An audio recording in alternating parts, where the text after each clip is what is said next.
Hello and welcome back to Hyperplay. You wait a year for a successor to the legendary Retroid Pocket 5, and then Retroid announced two successors at once. First off the bat we have the Retroid Pocket G2. Now just consider this as the new Retroid Pocket 5.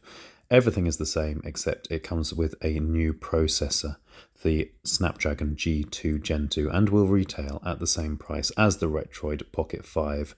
They say it's nearly 2 times as powerful as the Retroid Pocket 5. Take that with a pinch of salt. The Retroid Pocket G2 will be able to do a little more Switch and Win Later and Game Hub than the Retroid Pocket 5 and run a few more GameCube and PS2 games even more smoothly. But now we have the Retroid Pocket 6 as well, a different console. This was sprung on us after the reveal of the Retroid Pocket G2, and it is bigger and a little bit bulkier than the Retroid Pocket 5. Similar 5.5-inch screen, but note that this one has a 120Hz refresh rate. It'll be coming in at a little bit more than the Retroid Pocket G2, but not much, only $10. But will it be for you? Not everyone is enamored with the Retroid Pocket 6, and we will get to finding out why. More lovely devices in an already crowded marketplace. We live for this stuff, and even we were briefly bewildered, so let's break it all down for you and give you the best options for you. Here is the Retroid Pocket G2, lovely new colour options with the turquoise. It is now the best Retroid Pocket 5 and has the best pocketability because it retains the same size and form factor as the original Retroid Pocket 5, but does come with a new Snapdragon processor, but built on existing technology, so you should be able to use all those lovely turnip drivers. No one knows a huge amount about the G2 Gen 2. Some say it's a Snapdragon 7 Plus Gen 3. Some say it's Snapdragon 8 Gen 1. What you need to know is that it's a bit more powerful than the 865 in the Retroid Pocket 5, and a little less powerful than the 8 Gen 2, which is in the Retroid Pocket 6.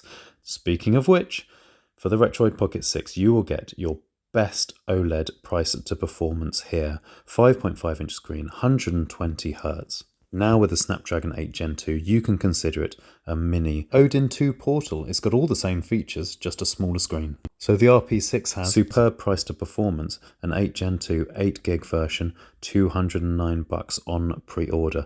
And that is why the Retroid Pocket 6 is our pick for best OLED price to performance. But is it enough for you? A lot of people are saying, well, it's not a Pocket.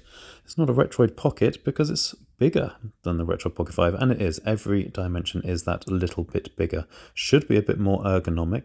Does come in these lovely new colorways. We would say that the silver, black and the skittle white are the best ones there. But not everyone is enamored with the Retroid Pocket 6. The RP5 was beautiful, if not so ergonomic.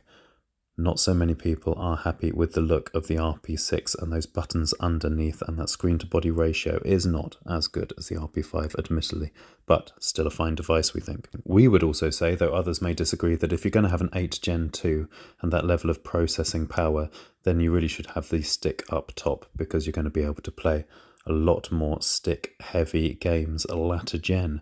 But what about the AYN Thor? This is also in the argument in this price bracket, wildly popular, and we have the AYN Thor down for best 3DS and best screens, plural. It's coming in at just under $300 for the 8 Gen 2 model, so it's packing the same processor as the Retroid Pocket 6, but you do get those dual screens, albeit for $90 more. You pays your money, you takes your choice. This is a very particular form factor for a very particular kind of gamer and endgame device for many. We know the Thor has its fans. And in the $200 to $300 price bracket, this is your best, indeed only option for a dual screen device, and a very fine one it is too. A bonus device sneaking in at under $300 is the Odin 2 Portal, but it says 329 there, Hyperplay Man.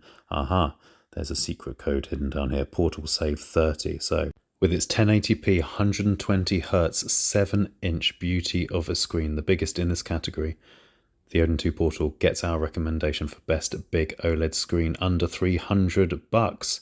And you'll be able to do some Win Later, but you're going to hit your head on a metaphorical ceiling no matter how much RAM you have with the Snapdragon 8 Gen 2 when pushing the bigger PC games like Mad Max and Jedi Fallen Order shown here.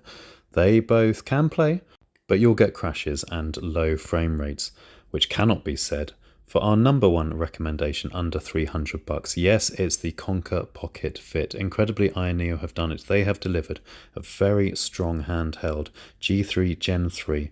12 gig model, we would say, is the sweet spot, $299. And if you can live without an OLED screen, this is by far and away your best price to performance emulation handheld option under $300. It will be able to do anything. This is by far the most powerful device we have showcased today. It's under $300 for the 12 gigs of RAM version, which will get you through all your Switch games. And many reviewers have lauded the Konkr Pocket Fit G3 Gen 3 for its superb ability to play all your Switch, particularly at the 12 gig SKU, which is the one shown here, the Snapdragon yellow, we like to call it. We've got ours on its way. Win later in Game Hub won't be a problem either with the Snapdragon G3 Gen 3 and 12 gigs of RAM. So for $299, yes, it's $90 more than your Retroid Pocket 6, but it will be able to do a whole lot more. All you're missing out on is that OLED. Can you live without it? Well, you've got lots to choose from, and hopefully we've laid it out nicely for you. If we have, please leave a like, and please do subscribe. We're going to have so much more coming very soon. And if you want to buy any of these incredible consoles, then check out our description. We've got links for all of them in there at the cheapest possible price. And stay tuned for more. We'll have another amazing Ambernic RGDS video up later today, and you'll need to be subscribed to make sure you get it. Many thanks for watching, and happy handheld gaming. We for one couldn't be happier at the amazing options on offer now. Take care. Thanks for watching. Bye bye.